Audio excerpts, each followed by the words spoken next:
Herbert Allen is a towering figure in the world of finance and business. He's also a paradox, a quiet and modest individual who is one of the most important deal makers in big business today, especially in the entertainment world. In fact, a former president of Comcast Cablevision once said, "When it comes to Hollywood investment banking, all roads lead through Herbert."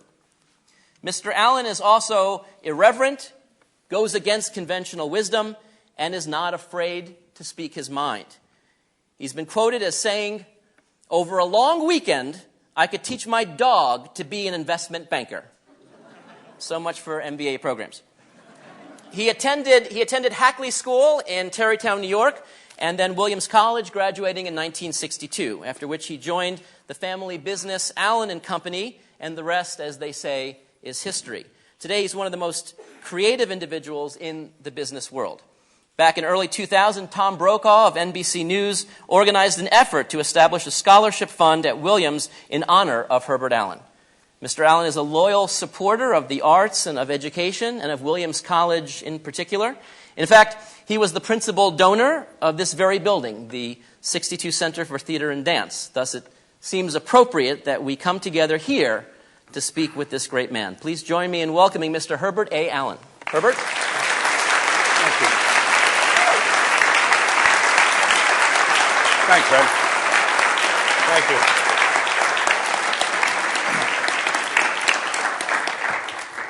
How are you? Pleased that my dog died before she saw this investment banking debacle.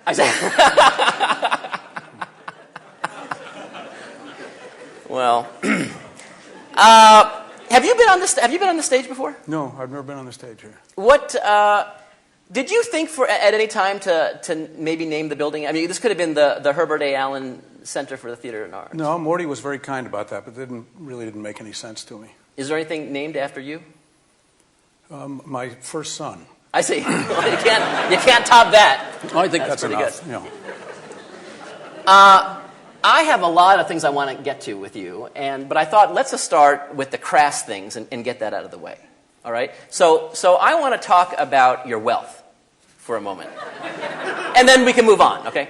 Do you want me involved, or are you going to just? No, I think I can handle it pretty well, actually. Especially if you give me the checkbook, I can take care of it quite nicely. So, I mean, as you know, even though you're a private figure, your financial wealth, and I don't know if it's correctly stated or not, is always in the news. The Forbes puts you on their top whatever. I mean, you're ranked 227th this year, richest person in the universe or something, or in the United States. Is it weird to have that kind of thing out there? Does that bother you? Are you used to it? Is it neat? Do you like it? Just so you understand, Forbes does no research, has absolutely no basis for coming up with an estimate, and it doesn't make any difference to me. They don't know what they're talking about. But that's usually the case, I think, of a lot of the media. If you know what's going on, the story is usually never too accurate. So you're not conscious of that. They don't come in one year and say, "Oh, you're up to 219," and you're like, "Yes, I made progress." You don't. I haven't yet. I see. Do you know? And I won't ask, but do you know your approximate worth? Like, do you keep track of that, or it's too complicated to know? No, I know that it's easier to count today than it was a month ago. Yeah.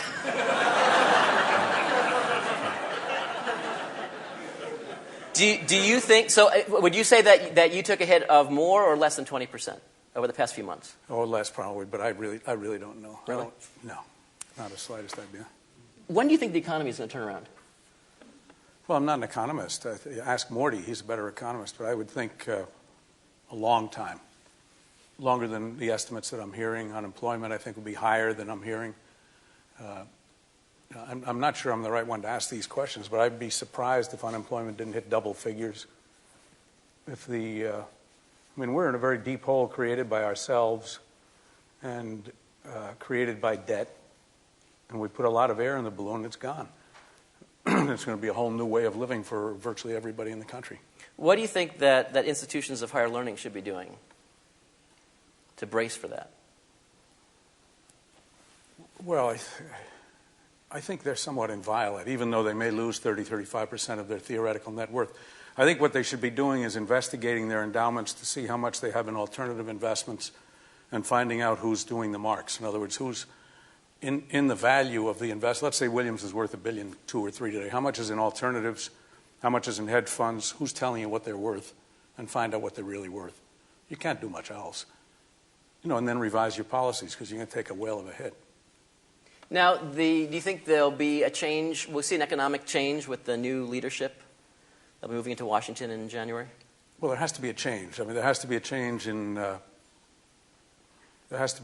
supervision, not from this administration. I didn't vote for George Bush, but I don't share. And in a campaign, a candidate is going to say that he caused all the problems. These are problems that started well over 20 years ago. But I think there'll be a major change in supervision, regulation, whatever that means. The rest of the changes will take care of themselves, and a lot of people are going to go broke. So you think 10 years? How long would you project? I know that you... I don't have the slightest idea. I think the country is resilient. It'll come back. I don't think there's another country on earth that can touch us. But it's going to take, it's going to take a while. We don't know how deep the hole is because we don't know how much debt is out there. I get a different figure every day I ask somebody. And a lot of this stuff I don't understand. I don't understand really the derivative market. I brought some things here to give out to the audience that Al Early sent me. It was a class of 62. And it's a fairly vulgar, relatively obscene diagram of how this all came about. But I didn't bring enough copies because, frankly, I thought there'd be about 30 or 40 people. And so if the rest of you wouldn't mind leaving, then you can read. But anyway, I'll give it out. I don't know. I mean, certainly a couple of years, and maybe 5 or 6. I think it'll be in sectors. Because I don't think all of a sudden we're all going to wake up and say everything is nice now. So we just had an election. We just elected a new president. And as with any election, there's always, winners and losers. And part of the thing that I like to think about are the downside, the people that actually, lost. Now, you have actually known a lot of people who've run for president and lost. Some of them are your friends. Can you share some thoughts about either Walter Mondale or Hubert Humphrey? They never get over it. Or Hubert Humphrey? Yeah. Yeah, they never get over it. I don't think politicians ever get over the rejection of the American public. And so from that standpoint, it's an emotional thing. Politicians and actors have a lot in common, and which is not denigrating either, except the politicians read more. But I think they understand less. But for the most part, they just never get over it. And it'll be easier for McCain because he's a little older than I am, so he doesn't have as long to worry about it. But it is hard. I mean, I don't know if you watched him, make his speech that night. And I was thinking to myself, this is really difficult. He's standing in front of the world and admitting that he lost. And that's a very hard thing for anyone to do. It's like an actor failing. Politicians have the emotional consistency of the actors because they have the need of the love of strangers. And when they don't get it, it's devastating to them. And I've never known one that was different from any other. Tell us something about either Humphrey or Mondale. Well, Humphrey was a very kind man, very smart, great personality, good dancer, although I never danced with him. But he was an all-round guy. He was a very regular, decent fellow who loved people. Mondale, more reclusive, more reflective, probably one of the responsible parties for the passage of the Civil Rights Acts. If you go back the last 40 years, I think everybody would agree that that's one of the open housing, fair housing, and the various Civil Rights Acts were the most significant thing that's happened in this country in 40 years legislatively. Fundamentally decent, Midwest, very simple man, understood a lot, but didn't understand a lot, frankly, about capitalism. Didn't really understand why people wanted to make money. And I remember driving him once across the Triborough Bridge and having him look to the left. I picked him up at LaGuardia, and he said almost to himself, he said, "Why would anybody want to live there?" Of course, it's my hometown he's talking about. But so there's a lot. He was in many ways worldly, in many ways provincial. Is that why you think he lost? No, he ran against Ronald Reagan. Nobody was going to beat Reagan. It was Reagan's time. No, it was Obama's time. Nobody was going to beat Obama. As a matter of fact, the only thing that surprised me about this election was I thought the plurality would be larger. All right, now let's talk about you. So now we got that out of the way. I feel better now. Good. You don't have to worry about that. So I want to talk about you, which is a subject that I find interesting, and I know that you're not a big fan of talking about you. Is that right? Well, I'm sitting here, Ed. I appreciate that. Well, and I appreciate that you stayed so long. I'm a volunteer. Actually, I thought you'd be out by now. So, so you graduate from Williams in '62. Do you remember those days at all, being here? I remember them because Bruce Grinnell always reminds me of them. I see. And, he reminds me of all the things that he did and that I didn't do when I was here. But yeah, what sure. What was your major? What was your major? American History and Literature. And did you have any idea while you were here, not after you left, but while you were here, what your plan was? What you were going to do after you graduated, what you were thinking about? Survival, for the most part, just to get through the school. But, as a matter of fact, Fred Rudolph almost ruined my reputation here because there was one time C- was absolute perfection in my eyes. And, as a matter of fact, it was higher than most of my grades. But Fred once gave me an A, and I said, oh, God, this guy's ruined my reputation because what if they think I have a half a brain? The others will realize I've just been slacking off for 4 years. And I think Fred will remember that I had to go up to him and ask him to lower the grade, which he wouldn't do. So I remember that. And did you deliberately? So I heard something about you. Tell me if this is true. I heard that you tried to have the lowest GPA from the graduates of the class of '62. Is that true or false? No, I achieved that naturally. I see. That required no effort. No. Why was it? I mean, was it just you were not inspired to do it, or you were doing other things? Or I think I was. Were you trying to be a rebel? I don't think. No, I wasn't trying to be a rebel. I think you just do what you do. And I was young and immature and lazy, and had no interest in going to college. And probably, if my parents had been strict, they probably would have put me in the Marine Corps or something. So if it were up to you, you wouldn't have gone to college? That's right. What would you want to have done instead? Nothing. That's basically what I was doing all the time.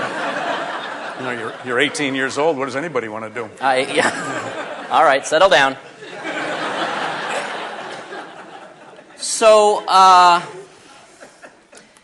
okay, now you have an uncle, Charles, and your father is also named Herbert, and they started in the 20s this company. Yes, they started in 1922. They're both dead, so the tense is a little wrong. They founded this company, though, in 22. Okay. Yes. And so tell me about them a little bit. Well, they were two boys from the west side of New York. When poverty was defined as not having shelter, clothing, or food, they were poor. And my uncle started his Allen Company in 1922, and I don't think he had $50. I don't know. You probably couldn't. Well, maybe you could. A couple of years ago, you could have. Today, you couldn't. But he was a brilliant, reclusive.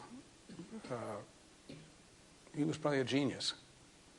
My father was not a genius, but he was extremely smart, very good with people, a great trader. And in the 30s, they went broke. And my father kept the place alive trading while my uncle was waiting, basically, until the 40s when he hit on a couple of big deals. As a matter of fact, I don't know if this story is true, because I don't know. From that generation, there are a lot of stories, and you never know what's true. But my father had called my uncle the day the market broke in October and told him how great he had done because he was short the stocks. And my uncle said, well, that's unfortunate because I was long the same stocks.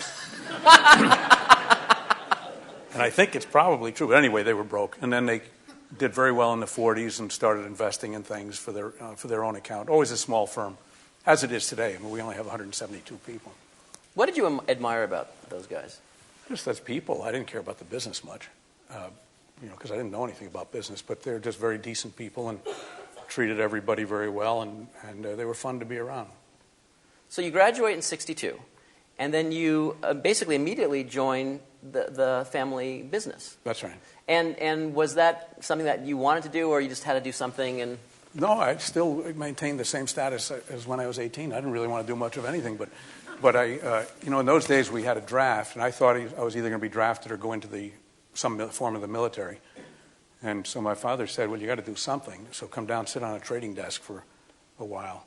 And so I did. And then it was sort of like the man who came to dinner.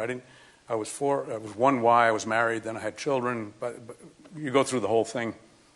I had asthma, so I was 4F, and luckily. And they weren't pressed too much for soldiers in that era. It was before Vietnam. And I just stayed. And then At that period, was your dad saying, gee whiz, this guy is not doing anything and we got to put him behind a desk? Or was he saying, oh, no, this is good, you're young, it's okay? we never talked about it. I don't know. So then a few years later, you start, they basically say, you're going to start the investment bank, the Allen No, Company, not really. right? What happened You became was- president of that at like 26. I was 26, but I was president of nothing. They created a corporation. Well, they gave you like $1 million, didn't they, to do that? No, we put up. I'll get to that. What we did was they found that underwriting created unlimited liability, and having come from nothing, they were not interested in going back to the same neighborhood, and so they created a corporation. Which, if we ever did underwritings, which we didn't do anyway, that became the Allen Company Incorporated. That I became the president. They looked around, so they said somebody's got to be the president, and it was a little like the Mickey Rooney, Judy Garland movie. I can't remember which one it was, but where they said, you be the director, I'll be the producer. That type of. They said, well, he's sitting over there doing nothing, make him the president. And it grew from that. We hit a bull market. We were lucky. But did you know, so what did you do? You didn't know anything. Not So much. what were you doing? What were you Not doing? much. You were president of Well, this... knowing nothing in investment banking is not a drawback. It's really only bad when you export your ignorance to other people, which is really what's happened recently. But I started trading. I was okay at that, and institutional trading, and then I started doing some underwritings. It sort of grew step by step. Did you make any really big mistakes early on that you said, oh, gee, that was... Not the first 3 or 4 years. And I remember driving up the West Side Highway thinking I'm not learning anything. And that was 1969. Then the market broke. And then I remember driving up the highway thinking I'm learning too much. And because it was from 69 to about 76 or 7, there was nothing. I'd gotten involved in a few things that paid off later on, but those were not great years. Now, so, the famous story is, I guess around 1973 or so, the great producer, Ray Stark, came to you and had this idea, which was that Columbia Pictures wasn't doing very well at the time. I think the stock was around $2 a share, and he had a lot of faith in the company, and he kind of captured your imagination to buy a bunch of stock. And you did, but your uncle and father didn't think this was a great idea. Well, they didn't invest in it. We never really discussed it because we always had separate businesses. And I think the reason we got along was we had separate businesses. But Ray was a brilliant producer and a very demanding fellow. And if he was on you for something, you did it over time. Because I remember Sidney Pollack did a movie with him called The Way We Were. And Sidney threw Ray off his own picture. He disliked him so much. And they got in a fight. And Sidney came up to me after the picture and he said, I know he's your friend, but I'll never talk to this so-and-so again. I'll never deal with him again. 1 year later, they did a picture called The Electric Horseman. And I said, isn't he the guy you told me you'd never do business with again? He said, yeah. He said, well, if Ray wants something enough, he said, you might as well give in because he's going to get it. And Ray wanted him. And he wanted me in the company. He was a general creditor. He owned back-end pieces of movies, and Columbia was broke. And he thought that we could, the Allen Company I had then, could do something and at least make it solvent. And it worked. What were the concerns, though, that your father and uncle had? I don't know. So you bought this thing. You bought it about 7%. You had 7% of the company. I think they at one probably point, made right? a reasonable judgment. If this fellow's in it, we really shouldn't follow him because he has no particular record. Speaking of me, I see. So I think that was it. But So the fact that you were enthusiastic about it made them say. I really don't know. I never discussed it with him. So you got it, and then of course this was one of the great investments of all time, right? Turned out well. Can you tell us a little bit about how well that came out for you? Well, actually Williams College had a lot to do with it because in the long run, you have Bob Stone from here, who was one of the great executives we had, Fay Vincent, who ran the company, who did very well, Dick Gallup, who's dead, but who was invaluable to us, and Ray Stark, and a fellow named David Beagleman, who actually got himself in a lot of trouble faking 3 checks and had basically a mental breakdown. But he's the one who turned it around. If one person turned it around, it was Beagleman. But he did it by making good pictures and good television shows that made money, very basic things. And the stock I can't really remember the numbers, but I think this Coca-Cola came along and bought it from us in 1981, too, which is a little bit like being touched by God, and if God had the money. But Coke then took off on its own. So a shareholder who bought in with us, let's say at $2 or $3 a share, ended up, I guess, a couple of $1,000s of value in Coke stock. The dividends today on Coke are probably 5 times the cost of the stock then. Wow. But it's luck. It's mostly luck. It's how would you know? I didn't know anything when I got involved. Didn't know anything about the business, and thank God we had Bob and we had Faye and the other people who really knew how to run a business. Do you think of yourself as a creative person? Not particularly. Tell us about how you run your business. It's very small. You already said 100. Well, my son now runs the business, and he's created his own corporation. Pretty much the same model. I don't like the word model, but let's use it. Where he has his own corporation. What I have left now is the portfolio of the old corporation. And so the way that I did run it was we had 8 or 10 top people. They weren't paid they weren't even paid a living wage, but they got paid a percentage of what they produced or what deals they worked on that were successful, and they shared in the losses, which I think wouldn't be a bad thing if we had it back today. Today Wall Street, they make the profits, they don't have any of the losses, and everybody in this room puts up the money and pays them their bonuses. That's a very peculiar system to me. But it was very simple, and you had 8 or 10 very talented people, and I trusted them. And frankly, I may have organized it, but they led the way. But I mean, it is a creative operation. You do things in a very different way than most other companies. I mean, for example, you have no analysts that work for you, right? Right. So tell me you're thinking about that. That's a little strange to have an investment company and you have no one there to analyze Well, I like things. to have people around me who are at risk. And what does an analyst have to lose if she or he is wrong? Plus the fact I never met an analyst who ever told me anything that was interesting. So, why? I'm not saying they're bad people, but in terms of the business, I have no use for them. And you just make a distinction between a buyer and a seller, and you say that what your company basically is a bunch of buyers. Well, what the people do who are in deals in the firm that I had was they put up their own money. In other words, they'd come into my office. They were all well-trained. They all certainly know a lot more than I did. And they'd recommend a situation. Not Columbia, but because actually none of them wanted that. But they recommend a situation, and I'm still relatively lazy and don't want to do an awful lot of work, so I ask them how much of it they want.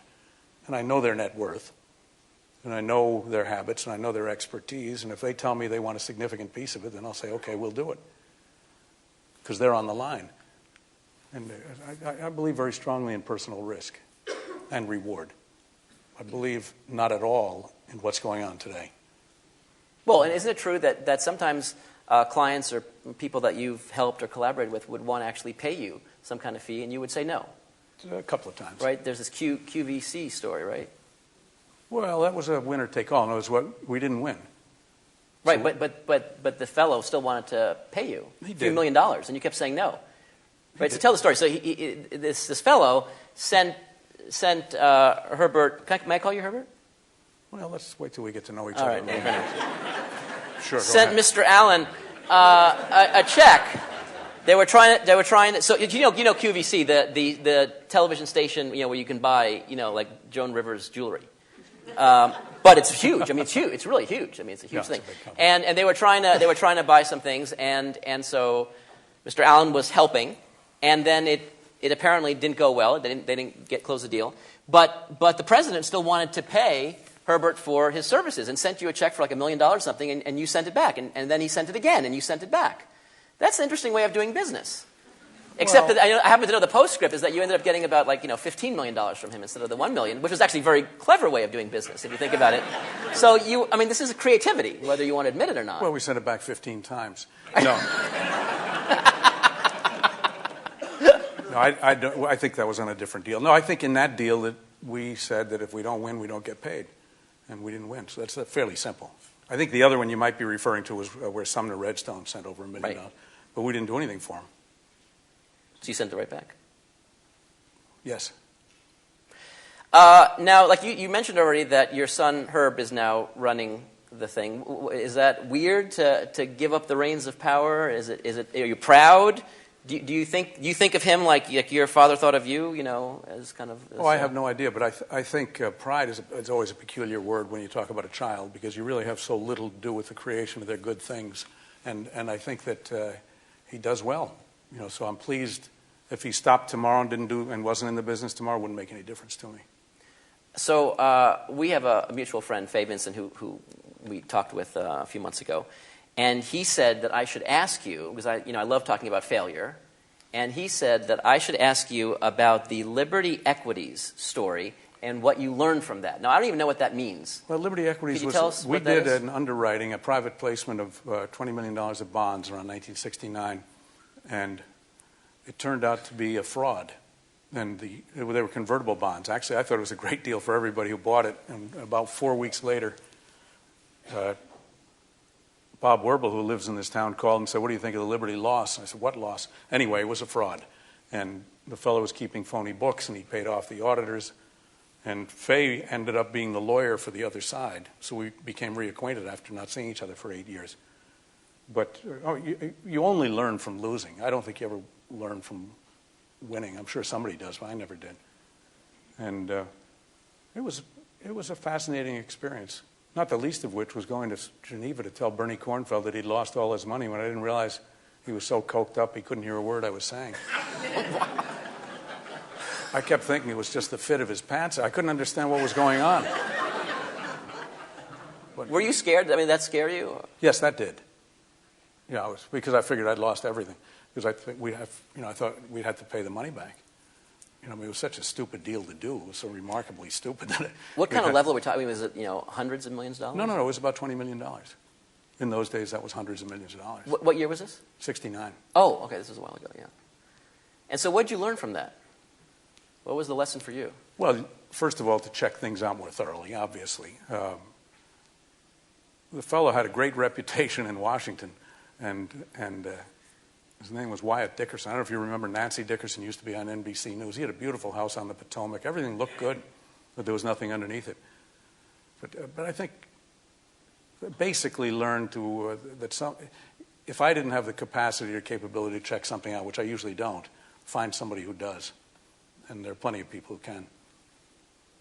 So that was the primary lesson. Were you ever stung again after that? Oh, sure. I think when you're in the venture capital business, you're going to lose most of the time. Is that right? Well, I don't know anybody who wins most of the time. And our record's no worse than anybody else's. So, yeah, I would say that's the way it is. That's the reason why I say today, when you have these hedge funds and everybody else telling you they're doing nothing but winning, you better check their books, because they can't. All right. Now, you say, okay, you're not creative.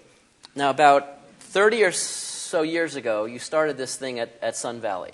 Mm-hmm. And I want you to talk a little bit about this. So this is an annual event, where you bring some of the biggest leaders in business and entertainment and so forth for a retreat. And one of, I think, the inspired ideas that you had was to not just bring these leaders, but to also include their families, so that they will actually stay for an actual amount of time, not just for a day and fly out. And they come for about a week or so, and then you guys caucus or do business or whatever. So give us the inside poop on that, because we're not invited. Especially me, by the way. I'm not invited. Well, you play your cards right. Let's see how the rest of this goes. I say, I'm not invited. Trust me. It started as a small thing. We were doing nothing. We were in a dead time. It was 1982. I had seen a show down at Coca-Cola when they took us over, and where they brought their bottlers together. And for some reason, I thought maybe we could do something. Their act was a little bit different, a little more grand. So I didn't. So I thought it was probably smarter if they brought their families. And so they brought their families, and little by little, other people came. It drew a crowd that drew a crowd. I don't think we did anything that was so spectacular, but if you're in Sun Valley in the summer and you're paying for breakfast, lunch, and dinner, you're going to get you get a few people, no matter what. And how many folks now, this coming year or last year? How many do you have then? What's the volume of people? About 400, 450 adults and about 130 children under the age of 15. And what goes on at the adult level? I mean, what are the people are on panels? Are there lectures? There are panels. Some. Not corporate presentations. We don't do those anymore because I think everybody on Wall Street has a conference now.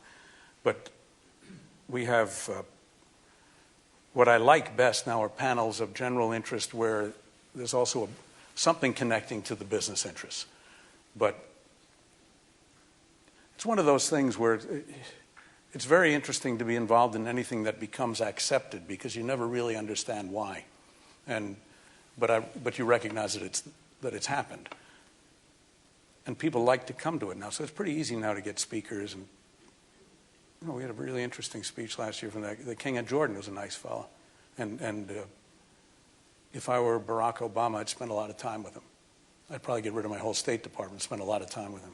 But I'd get rid of my whole State Department no matter what. Would you invite Barack Obama to this thing? No.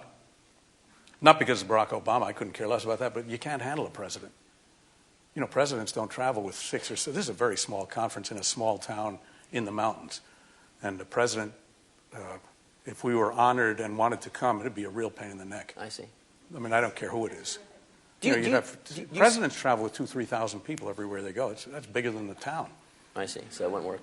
Do you speak at this thing? I mean, do you say a few words? Or? No, just at the closing dinner, I thank the people, and then that's it. There are plenty of people who can speak pretty well. Now, see, from my point of view, so you're down at a Coca-Cola plant, in 1980 or something, and you see that they bring the bottlers together, and they have this thing, whatever this thing was, and you say, hey, I can do this with the people that I interact with. To me, I see that as being very creative. And you don't see that as being creative? No, taking two different ideas and kind of putting them together and seeing that they can be connected? No, I don't think of it that way. But what would you call that? Well, I think it's luck, that it worked, because it could have ended at the end of the first year. Yeah, but that doesn't mean it wasn't creative. It just means it wasn't successful. All right, it was creative. Ha! Thank you. Well, we'll never get to the next question otherwise. So interesting people are there. Now, Warren Buffett.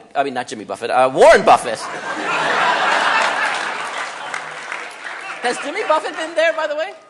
You're not that far off. I think they're cousins, and Jimmy did want to come 2 years See? ago. Okay, so I know what I'm talking about. But Warren goes a lot, right? You invite him. He's a good friend of yours. Tell us a little bit about him. And he's been talking to people in Washington. Warren's a genius and can do better sitting on a stage by himself, answering questions from an audience than anybody I've ever met. And 7 years ago, basically, predicted the market that we're in today. Almost exactly. And if you read his annual report a few years ago, he talked about these derivatives as weapons of mass destruction, I think. And he's just a flat-out statistical genius. Like all geniuses. He probably wouldn't make a great baseball manager, but in his field, he's probably the greatest mind that's ever been. And he's fun and very funny, and if he doesn't have a photographic memory, it's very close to it. How often do you guys see each other? Not often. I see Warren if he comes to town. Once a year, he may want to have dinner. He likes to have people come through Omaha, but he also likes to go to really bad restaurants. And so I'd rather wait till he comes to New York. But he shows up every year. We actually went up this August. We went up to see the tar sands up in Athabasca. Which is not something that I would ordinarily look forward to. But it was interesting being with him. And Bill Gates is a regular, yeah, right? And Gates was there that day, too. Tell us a few other people that we might have heard of that joined in the retreat. Well, 400 people. We've been doing it don't list them all. 27 years. Let's list two other names besides Buffett and Gates. Well, what do you want? Right, Rupert Murdoch, right? All right, keep going. You've almost covered it. Well, I'm hoping that I really don't need you, Herbert. I can just do this myself, apparently. You want to join in here and get a piece of this, I would appreciate it. You're the third person who said that to me today. Is that right? Yeah. No, but, it's Rupert is there.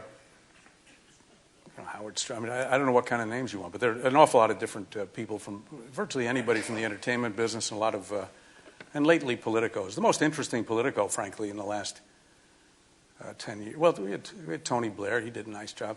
But Sam Nunn was probably the most interesting and perceptive of the political people. And why? What did he say, or what made that? He talked about both the functioning of government, about foreign policy, about defense policy. He's just an extremely knowledgeable man, and very high, probably the highest quality senator that I've met in terms of his field, the depth and breadth of his knowledge.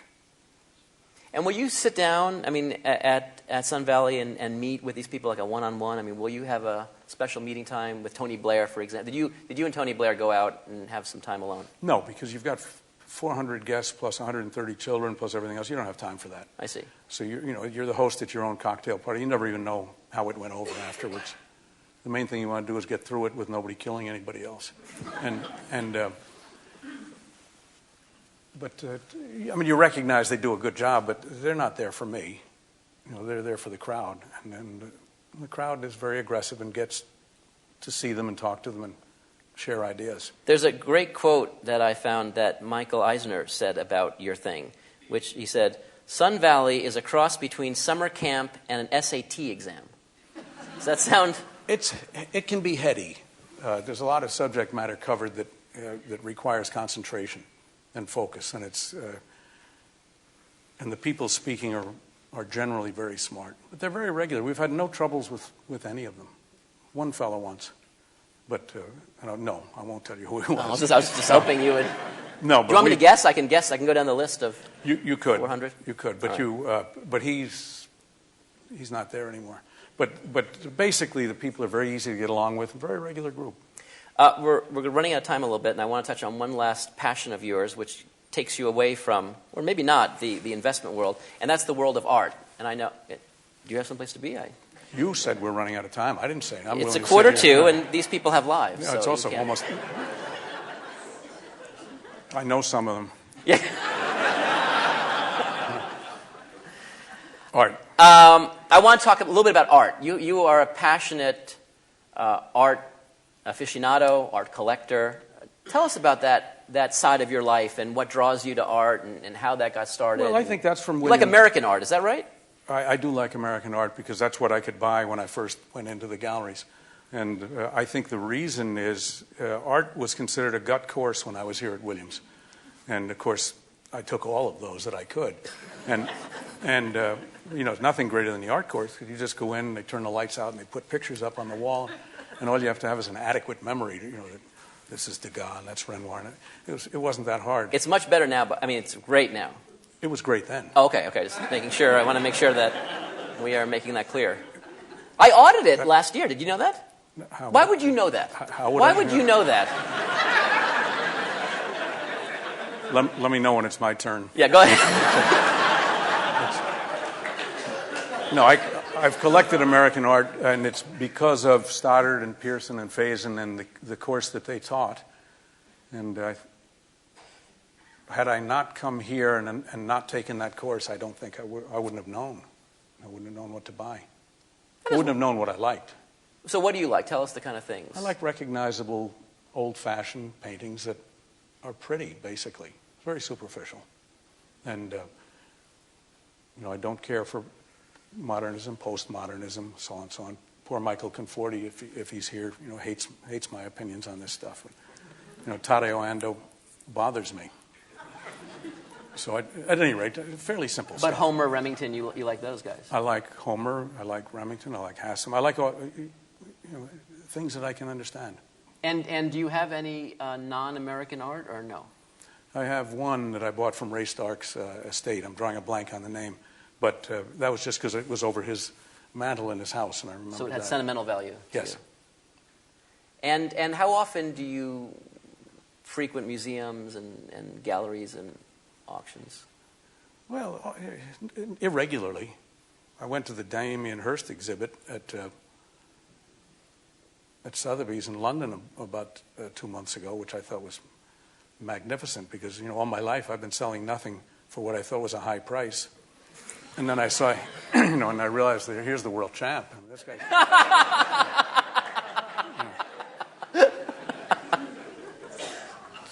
So anyway.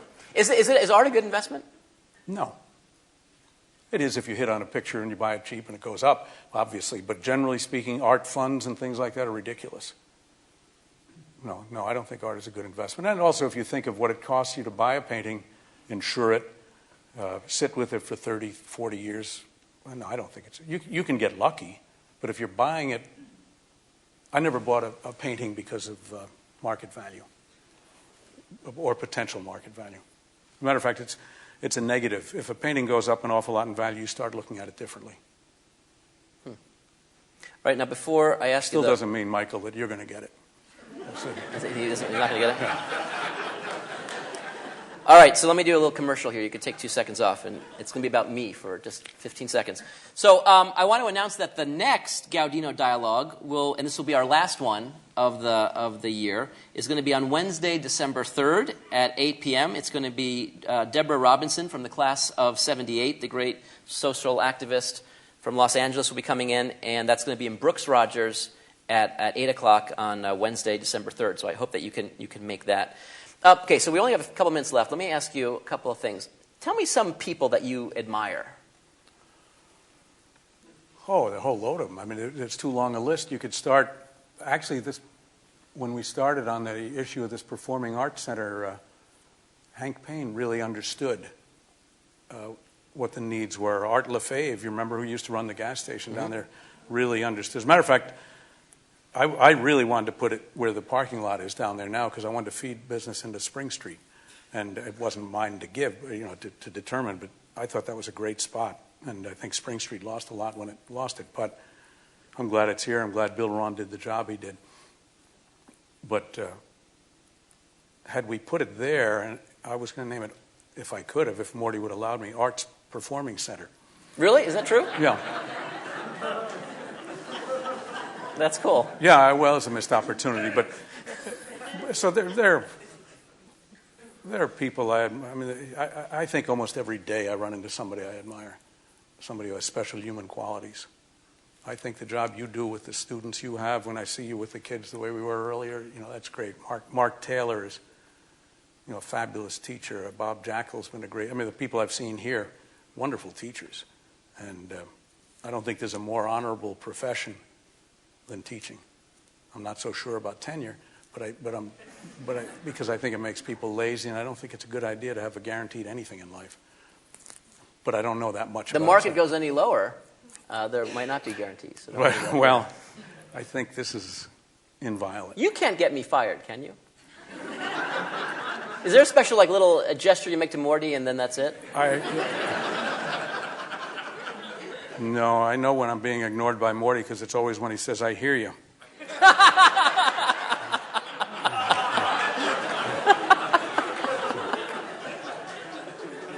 You mentioned, we're almost at time, but you mentioned the location of this building, and that was a little bit controversial. That kind of got a little bit heated. And did that bother you, or? At the time it did. I didn't fully understand politics on a campus. And Hank was an extremely unpopular president at that time. Very good man. Whether he should have been president is a whole separate subject. But he was a good man. I think that he had riled the faculty, and to a certain extent, the Performing Arts Center became it was sort of like pin the tail on the donkey. It was something to tack on him. And I had asked him, when I told him I'd put up the amount of money I did, I said, I don't want to hang it out to dry because you can give a large amount of money and you can go through the normal bureaucratic process of a place like this, and schools are like this. And it could be 3-4 years before anybody makes a decision. So I said, check with whoever is vital, 6 or 7 people, whatever it is. And he did, and then there was a big outcry that he hadn't gone through the right process. And all bureaucracies worship process. And this school is not unlike other bureaucracies. Process becomes king. And I have no respect for process for the most part. So sure, it bothered me, and it was a difficult period, but it got done. And you feel good about it now? You like it? I like it, and I'd like to see it used better. And I think we have Morty to thank, because I think Morty really pulled it through at the end. Mm-hmm. But I think ultimately it'll get run right. I'd like to see more Broadway people up here and more people invited who are professionals. And I think Sandra Burton's done a great job with her dance companies. But we've got, it's got a long way to go. It could improve an awful lot. All right. So now we're at the end. I want you to share some life lessons or some advice that you can give to the students here. Things that maybe you wish you knew when you were here, or things that you've learned along the way that might be interesting for I them think to they're hear. the same lessons every parent tells to every child, do what you enjoy. Don't worry about the money.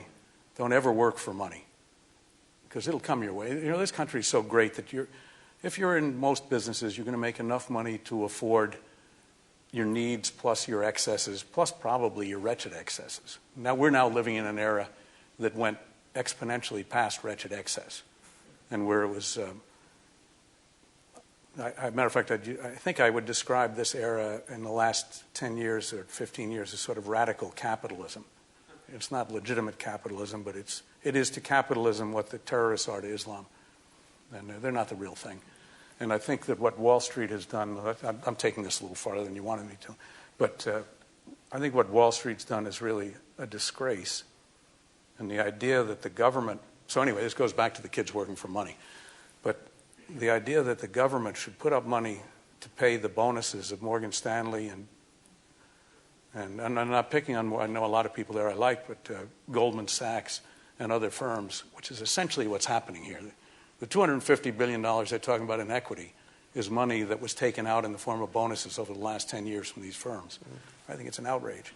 And I think what the government should do, which you didn't ask me, but I see we're not going there, so I want to say it anyway, is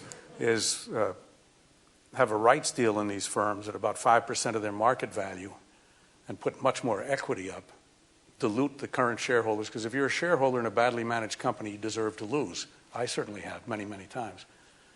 And if you took these banks and the Wall Street firms, the present shareholders, for the most part, should be washed out. New equity should be put in both by the public and the existing shareholders, and then the government wouldn't have to put up that much. The balance between equity and debt is all wrong, I think. I think this is a bad bailout plan. But the principle of rewarding people in Wall Street who've been a significant cause of this problem is abhorrent. That's the end of that sermon.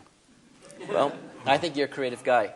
Herb Allen, thank you very much. Thank you. It's really nice being with you. Thank you.